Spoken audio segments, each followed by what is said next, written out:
9 fraksi di Dewan Perwakilan Rakyat Daerah Provinsi DKI Jakarta menyampaikan pandangannya terhadap rancangan peraturan daerah, perubahan bentuk hukum perseroan terbatas, penjaminan kredit daerah Jakarta dan pencabutan Perda Nomor 1 Tahun 2014 tentang rencana detail tata ruang dan peraturan zonasi dalam rapat paripurna. Kami perlu penjelasan tentang kantor kedudukan dan wilayah usaha perseroan, dan kami berpandangan agar wilayah usahanya tetap di Jakarta dan tetap mengacu pada ketentuan perundang-undangan. Hubungan dengan hal tersebut, di atas ini kami masih memerlukan penjelasan tentang 1. Sesuai amanat PPRI nomor 21 tahun 2021 pasal 85 ayat 1 bahwa RDTR dan PZ melalui penetapan kepala daerah, dalam hal ini peraturan gubernur.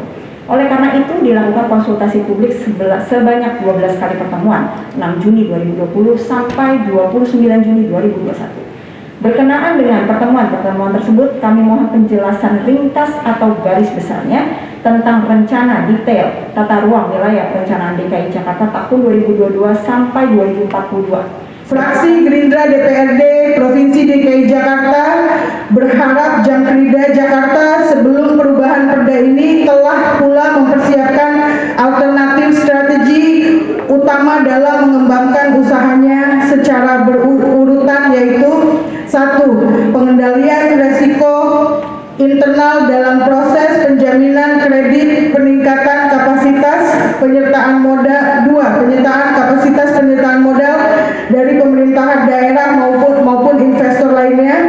3. Meningkatkan kerjasama dengan lembaga lainnya yang terkait dengan penjaminan kredit. Dengan adanya hak pengelola lahan pada 4 pulau reklamasi sebagai milik Pemprov DKI Jakarta, seperti apa pengawasannya dan potensi PAD-nya? Apakah sudah diperkirakan proyeksinya, yakni beberapa taksiran yang akan diperoleh dari pengelolaan 4 pulau reklamasi tersebut dalam target PAD? Namun fraksi PKS meminta perusahaan untuk meningkatkan kinerja unit usaha syariah tersebut, mengingat semakin berkembangnya pembiayaan syariah termasuk yang digunakan oleh UMKM. Selama ini keberadaan unit syariah di Jamkrida Jakarta bahkan kurang banyak diketahui publik. Demikian pula dengan kinerja unit syariah ini masih belum banyak diketahui dari sejak awal pembentukannya. Padahal tujuan dari pembentukan unit syariah ini adalah untuk meningkatkan kinerja perusahaan dalam memberikan penjaminan kredit bagi UMKM.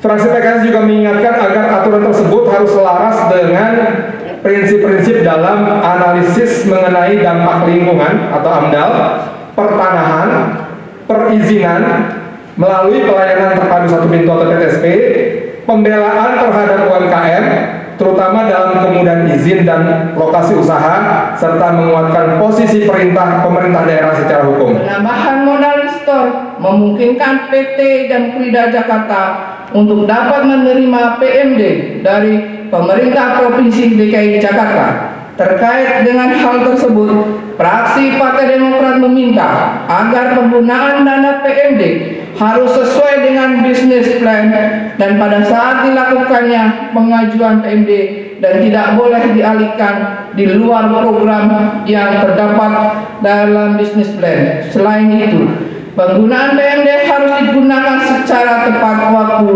sesuai dengan timeline saat penggunaan PMD-nya. Terkait dengan adanya penyampaian keberatan masyarakat yang dirugikan oleh perubahan MDTR tersebut, fraksi Partai Demokrat meminta penjelasan sebagaimana prosedur untuk mengajukan perubahan zonasi tersebut. Mohon penjelasan.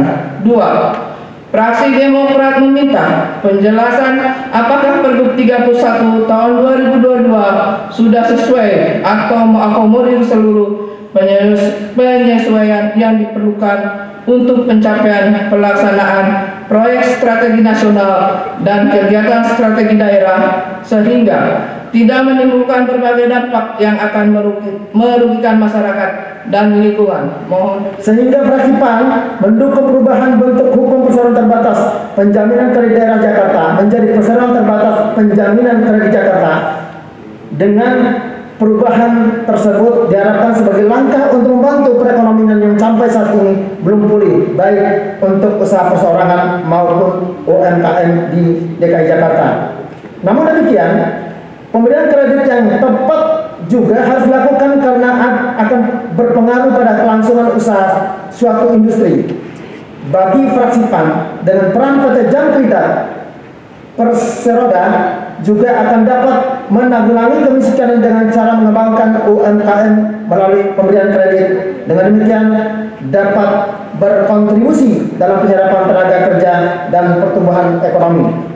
Ketiga, soal penyesuaian ketentuan pemanfaatan kawasan pesisir, fraksi PAN mendukung pemanfaatan kawasan pesisir seperti konservasi, rehabilitasi, dan wisata asal dilakukan secara optimal serta berkesinambungan dengan perencanaan secara terpadu dan berkelanjutan.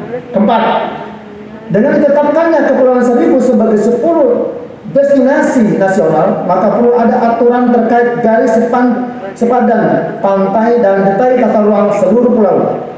Tidak hanya pulau permukiman, tetapi juga adalah pulau perdagangan dan jasa. Kami juga mendorong agar Jam Krida Jakarta memanfaatkan penambahan modal dasar sebagai ruang untuk terlebih dahulu memperbaiki kondisi perusahaan yang terdampak oleh pandemi COVID-19. Di mana hal tersebut dapat dilihat dari setoran dividen Jam Krida Jakarta yang terus menurun dalam 2 tahun terakhir, pada 2019 sebesar 3,3 miliar, 2020 sebesar 2,9 miliar, dan 2021 menjadi 1 miliar. Selain itu, kami berharap PMD yang nantinya diberikan oleh Pemprov DKI Jakarta dapat dimanfaatkan untuk fokus pada pengembangan usaha untuk jaminan kredit pada sektor UMKM di wilayah Jakarta. Bagi aduan-aduan yang muncul pasca pengesahan Perda Nomor 1 Tahun 2014 tentang RUTR dengan berbagai macam istilah seperti ketempahan CET, perubahan zonasi karena perubahan zaman, contoh daerah Kemang Senopati dari hunian menjadi komersial, dan lain sebagainya.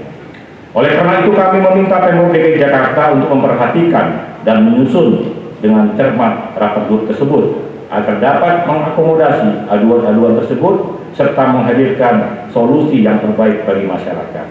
Sehingga harapan kami masyarakat nantinya dapat menjalankan kegiatannya, baik itu tempat tinggal, usaha, atau tempat ibadah dan sarana pendidikan kesehatan dengan lancar dan sah sesuai dengan peraturan yang berlaku.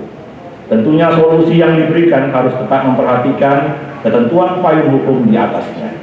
Perubahan bentuk hukum perseroan terbatas terhadap penjamin kredit daerah Jakarta bertujuan untuk menunjang koperasi dan usaha mikro, kecil, dan menengah UMKM khususnya di DKI Jakarta, serta meningkatkan kegiatan ekonomi daerah dan sumber pendapatan asli daerah. Fraksi Partai Nasdem mendukung usaha-usaha Provinsi DKI Jakarta dalam pengembangan perseroan terbatas PT Jam Krida Jakarta. Akan tetapi dalam raperda ini perlu diperhatikan beberapa hal, yaitu mengingat asas lex superior the great legi imperi, bahwa ketentuan hukum yang lebih rendah harus tunduk kepada ketentuan hukum yang lebih tinggi. Dalam hal rancangan peraturan daerah tentang pencabutan peraturan daerah nomor 1 tahun 2014 tentang rencana detail tata ruang dan peraturan zonasi, berdasarkan atas fakta untuk pemberian kepastian hukum terhadap pengaturan rencana detail tata ruang wilayah perencanaan DKI Jakarta selaras dengan Undang-Undang Cipta Kerja sebagai hukum tunggal atas pengaturan penataan ruang, yaitu sebagai langkah strategis pemerintah dalam mengatasi berbagai permasalahan tata ruang, administrasi wilayah, pembagian zonasi, pembangunan investasi dengan penciptaan lapangan kerja yang diakibatkan oleh tumpang tindih akibat kompleksnya pengaturan penataan ruang. Selama ini PT Jam Krida Jakarta melakukan penjaminan terhadap usaha mikro, kecil, menengah, dan koperasi yang meminjamkan kepada Bank DKI, BPR, Kopkar, Kopek, dan LKNB, sehingga jangkauan dan nilai penjaminannya menjadi terbatas. Oleh karena itu, fraksi Partai Golkar mendorong pembahasan Raperda tentang perubahan bentuk hukum perseroan terbatas penjamin kredit daerah Jakarta menjadi perseroan terbatas penjamin kredit daerah Jakarta dalam kurung Perseroda, sehingga PT Jam Kredit Jakarta merencanakan pada tahun-tahun selanjutnya dapat memperluas pangsa pasar ke UMKM dan yang melakukan pinjaman pada bank-bank umum, baik konvensional maupun syariah, dan lembaga keuangan non-bank seperti PNM, Pegadaian, dan lain-lain. Dengan jumlah substansi yang mengalami perubahan dan penyempurnaan, yaitu sebanyak 130 pasal dari 672 pasal secara keseluruhan atau sebesar 19,34%. Penting bagi kami sampaikan bahwa Pergub tentang RDTR ini sangat ditunggu oleh masyarakat, karena banyak hak-hak masyarakat yang masih terbelenggu masalah perizinan dan rencana penataan jalur hijau yang harus diberikan kepastian hukum kepada masyarakat. Misalnya saja PT XL DKI Jakarta sudah menganggarkan ratusan miliar, tapi permasalahan di lapangan masih tetap berlangsung. Dari aspek perizinan, ada puluhan ribu lebih perizinan yang macet dari berbagai tingkat, yaitu kecamatan, kota madya, hingga provinsi, dan tidak bisa di-follow up oleh PTSP karena terkendala dari perda ini. Membantu usaha mikro, kecil, dan menengah dalam aspek permodalan dengan penyediaan jaminan kredit, pemenuhan target luas ruang terbuka biru yang meliputi sungai, waduk, danau, situ, embung, hingga kolam retensi. Sampai sekarang RTB DKI Jakarta baru mencapai sekitar 1% dari angka 15% yang ditargetkan. Humas Sekretariat DPRD DKI melaporkan.